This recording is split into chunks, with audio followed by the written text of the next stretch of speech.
मानवा तू गुलाम नाहीस, तू वास्तववादी जगाचा निर्माता आहेस असं सांगणारे थोर साहित्यिक लोकशाहीर अण्णाभाऊ साठे यांची आज जयंती आहे। वंचित पीडित शोषितांच्या व्यथा त्यांनी पोवाड्यातून मांडल्या, त्यामुळेच सरकारनं आजचा दिवस वाचन प्रेरणा दिवस म्हणून साजरा करण्याचं ठरवलंय। तसंच अण्णाभाऊ साठे यांच्या स्मृती जपण्यासाठी त्यांच्या मुंबईतील वास्तव्याच्या ठिकाणी म्हणजेच घाटकोपर पश्चिम इथल्या चिराग नगरमध्ये आंतरराष्ट्रीय दर्जाचं स्मारक उभारलं जाणार आहे। वाटेगाव ते मुंबई असा त्यांनी केलेला 255 किलोमीटरचा पायी प्रवास दाखवणारं दालन देखील इथे असेल। तर अण्णाभाऊ साठे यांचं स्मारक कसं असणार याचा आढावा घेतला आमचे प्रतिनिधी गोविंद तुपे यांनी। वर्षानुवर्षे वंचितांचे प्रश्न मांडणाऱ्या या साहित्यिकाचं स्मारक सुद्धा काही अंशी दुर्लक्षित होतं, परंतु उशिरा का होईना राज्य सरकार हे स्मारक भव्य दिव्य बनवतंय। माझ्या पाठीमागच्या साईडला जर बघत असाल तर ही स्मारकाची प्रतिकृती आहे।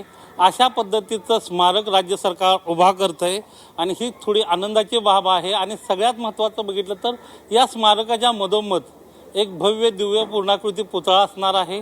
त्याच्या पाठीमागं आरटी सेंटरची एक 7 मजली इमारत असणार आहे।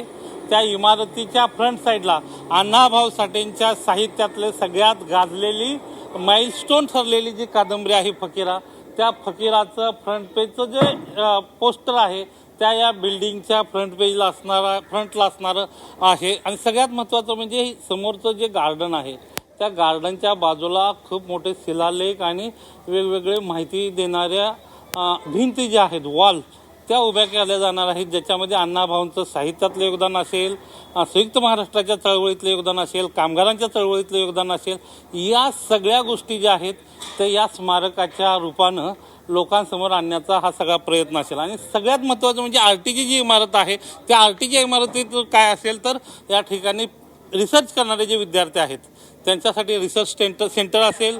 त्याचबरोबर आपण जर याच्या बाजूला बघत असाल तर अण्णाभाऊ साहित्यिक होते, त्यामुळं ग्रंथालय आणि साहित्य अण्णाभाऊंचं जे अतूट नातं आहे, त्यामुळं जागतिक दर्जाची एक लायब्ररी जी आहे ती या ठिकाणी उभारली जाणार आहे।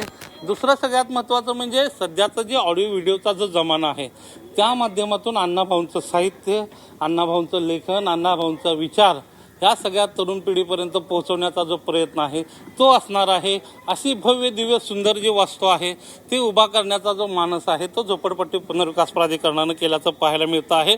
आणि साधारणतः 300 कोटीपेक्षा जास्त पैसे खर्च करून हे स्मारक जे आहे ते उभारलं जाणार आहे। आणि अण्णाभाऊंनी ज्या चिरागनगरमध्ये हे स्मारक उभा केलं जाते त्या चिरागनगरमध्ये चिरागनगरची भूतं असतील किंवा अनेक वेगवेगळ्या पद्धतीचं साहित्य निर्माण केलं, त्याच ठिकाणावरून अण्णाभाऊ कामगार आणि कष्टकऱ्यांच्या बाबतीत बोलताना म्हणतात की ही पृथ्वी शेषनागाच्या मस्तकावर तरलेली नसून दीन दुबळ्या कष्टकरी कामगारांच्या हाताच्या फोडावर तरलेले आहे। अशा पद्धतीचं एक मोठं विधान जे आहे ते अण्णाभाऊंनी याच चिरागनगरमध्ये केलं आणि त्या चिरागनगरमध्ये अण्णाभाऊंचं एक भव्य दिव्य स्मारक उभा राहतंय। ही काही अंशी लोकांसाठी आनंदाची बाबच म्हणावी लागेल। आणि सौंदर्यासह गोविंद तुपे, G24 तास, मुंबई।